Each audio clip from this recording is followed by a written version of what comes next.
बिस्मिल्लाहिर्रहमानिर्रहीम, अस्सलामु अलैकुम। लाखों करोड़ों दुरूदो सलाम मोहम्मद मुस्तफ़ा सल्लल्लाहु अलैहि वसल्लम और आले मोहम्मद पर। मैं हूँ उमर दराज गोंदल और आप मेरा यूट्यूब चैनल देख रहे हैं। सियासत बड़ी एक अजीब सी चीज़ होती है कि आप साथ भी होते हैं और आप मुखालिफ भी होते हैं, और यही कुछ पाकिस्तान पीपल्स पार्टी ने किया। इक़्तिदार क्या मिला, और पाकिस्तान पीपल्स पार्टी ने पाक फौज और पाक फौज की लीडरशिप के साथ डबल गेम कर दी है।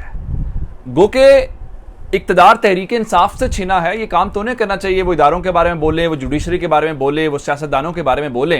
नो, ये काम जिनको इक़्तिदार मिला है उन्होंने किया, यानी जिनसे इक़्तिदार छिना है वो खामोश हैं, वो इस बारे में कोई बात नहीं कर रहे। और जिनको इक़्तिदार मिल गया है उन्होंने अफवाज पाकिस्तान की लीडरशिप बिलखुसूस जनरल बाजवा के हवाले से मुकम्मल किरदार अदा किया, जिसको कहते हैं डबल गेम खेलना। यानी फौज के साथ आप कह रहे हैं हम फौज के साथ हैं, बिलावल कह रहे हैं जी हम इदारों के साथ हैं, इदारे बड़े गैर इस वक्त जो है जानिबदार हैं, बड़ा आईनी किरदार अदा कर रहे हैं। दूसरी जानिब आपने उन्हीं के ऊपर अटैक किया। ये क्या मामला है मैं आपको पहले नंबर के ऊपर बताऊंगा। दूसरे नंबर के ऊपर चल के जनाब, इमरान खान को घेरने के लिए मुकम्मल तैयारी कर ली गई है कि काबू किया जाए, कहीं से कप्तान निकल ना जाए, यानी कोई निज़ाम का कोई ऐसा कोना ना हो या निज़ाम का कोई ऐसा इदारा ना हो जहां से उसको रिलीफ मिले या उसके लिए आसानी हो। तो इस सिलसिले में वो शख्सियत जो मुल्क में पहले से मौजूद थी, अब उनको अचानक से ख्याल आया है कि ये चीज़ें होनी चाहिए, अदरवाइज ये काम नहीं हो पाएगा। फिर कप्तान के एक और अहम खिलाड़ी को शहबाज शरीफ ने, वो जो कह रहे थे हमने इंतकाम नहीं लेना, एक अहम केस मैं आपको बताऊंगा जिसके अंदर गिरफ्तार करने का मंसूबा बनाया जा रहा है। फिर इसके बाद तीसरे नंबर के ऊपर चल के लाहौर के अंदर चौधरी परवेज इलाही के साथ जो कुछ किया गया, और वो कह रहे हैं जी फुटेज लाएं जी, वो सब कुछ करें जी, उनकी पकड़ जो है वो करने के लिए तमाम तर तैयारियां हो रही हैं। और चौधरी परवेज इलाही बड़ा खुल के मैदान में आ गए। उनके पास अभी इख्तियारात स्पीकर के हैं, उन्होंने क्या किया वो आपको बताऊंगा। लेकिन अगर आपने अभी तक चैनल सब्सक्राइब नहीं किया और आप चाहते हैं कि आपको मुस्तनद और बरवक्त खबरें मिलती रहें, तो हमारा चैनल सब्सक्राइब कर लीजिए, बेल आइकन के ऊपर क्लिक कर लीजिए, ताकि हमारी आइंदा आने वाली वीडियोज़ बर वक्त आप तक पहुँच रहे। पाकिस्तान पीपल्स पार्टी एक पुरानी सियासी जमात है और उसमें बड़े ऐसे जहन हैं जो बहुत सारी चीज़ों को बहुत पहले समझते भी हैं, उसको एग्जीक्यूट कैसे करना है वो भी जानते हैं। एक तजर्बाकार सियासी जमात है, तो इसलिए मैं ये कह रहा हूं कि पीपल्स पार्टी डबल गेम खेल रही है। उसकी वजह यह है कि वो एस्टैब्लिशमेंट के साथ भी बहुत अच्छे ताल्लुकात रखना चाहती है और ताल्लुकात रख रही है, बिलखुसूस बिलावल भुट्टो जरदारी। उसकी वजह यह है कि वो मरीम नवाज की तरह जल्दी में नहीं है कहीं डिस्क्वालीफाई हो जाए या किसी पंगे में पड़ के फ्यूचर जो पॉलिटिक्स है उसका बेड़ा गर्क कर लें। बिलावल बड़ी समझदारी के साथ और जरदारी उनको समझाते हुए आगे लेके जा रहे हैं। अब उन्होंने एस्टैब्लिशमेंट और खासकर जनरल बाजवा के साथ बड़ा हाथ किया है, और इतनी महारत से हाथ किया है जिसको आप ये कहें कि हाथ भी दिखा दिया, हाथ भी कर दिया, और पकड़ भी जो है वो नहीं होगी। और फिर दिलचस्प बात इसमें एक और है, काम खुद नहीं किया, काम किसी और से करवाया है, और फिर भी मकसद पूरा हो गया।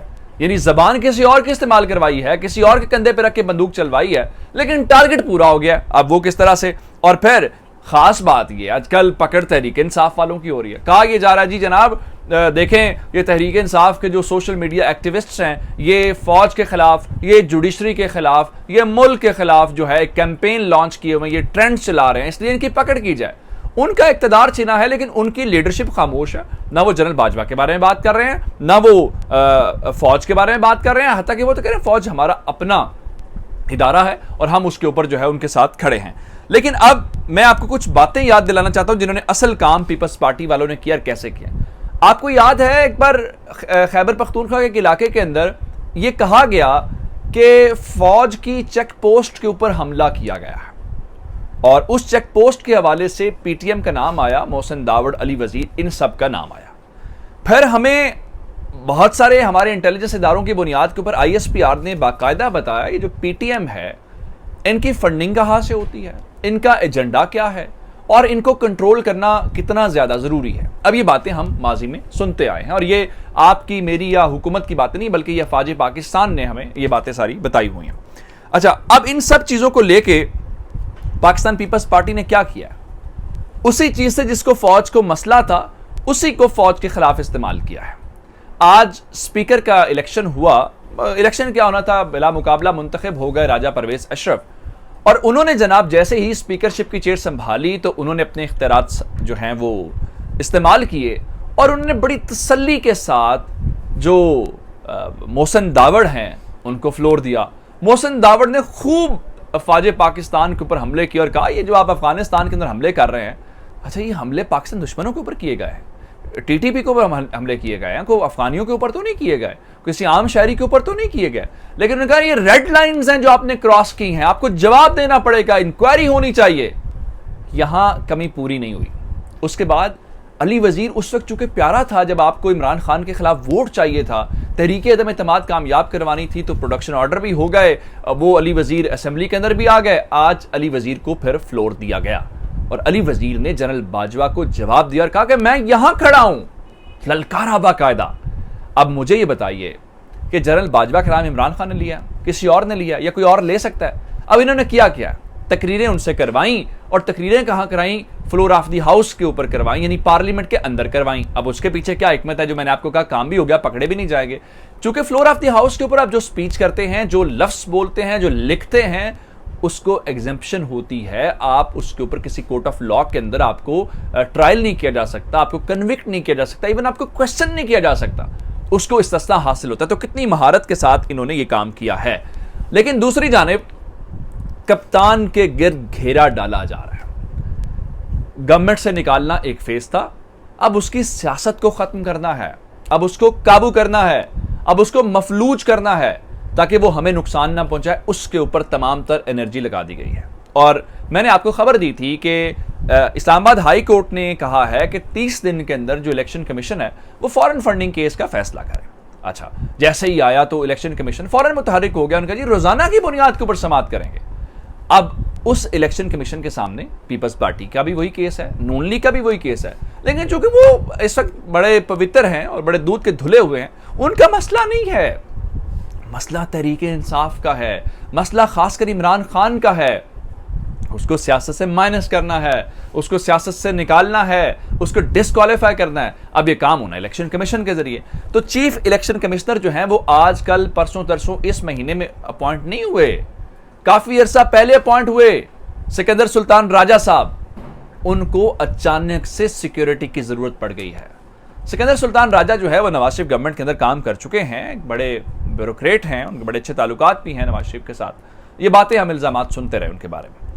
अब सिकंदर सुल्तान राजा ने हुकूमत पाकिस्तान से कहा है कि उनको फूल प्रूफ सिक्योरिटी फराहम की जाए।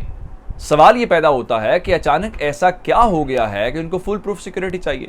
उनको खतरा किससे है? क्या ये खतरा है कि तहरीक इंसाफ का केस उनके सामने है और तहरीक इंसाफ का केस मंतकी अंजाम तक पहुंचाने के लिए कि तहरीक इंसाफ के जो कारकुन अरकान है वो रद्द अमल ना दें? तो फिर ये तो खैर अब समझ नहीं आती। दूसरे नंबर के ऊपर चल के मुराद सईद बड़े अहम खिलाड़ी थे तहरीक इंसाफ के और इमरान खान के, बड़ा खुल के वो तकरीरें करते रहे, बड़े जज्बाती। उनका भी इलाज करने की तैयारी कर ली गई है। और ये जो इस्लामाबाद मेट्रो बस वाला मंसूबा जिस पे शहबाज शरीफ ने कुछ दिन पहले छापा मारा और कहा जी मुझे ताखीर के ऊपर आप जो है वो ब्रीफिंग दें, उस ताखीर के हवाले से बताया जा रहा है कि नेशनल हाईवे और सारा कुछ को डाल के नेशनल हाईवेज जो जारी बात है वज़ीर मवासलात के अंडर होती है, तो मुराद सईद की गिरफ्तारी का प्लान भी बनाया जा रहा है।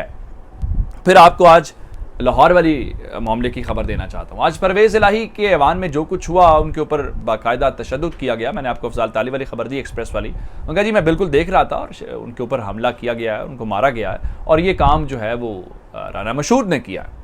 अच्छा, उसके बाद आज असेंबली के अंदर पुलिस ने ऑपरेशन किया बाकायदा, वो फ्लोर ऑफ द हाउस के ऊपर गए, जो कि आप नहीं जा सकते, आप एलियन होते हैं हाउस के अंदर अगर आप इलेक्टेड नहीं हैं।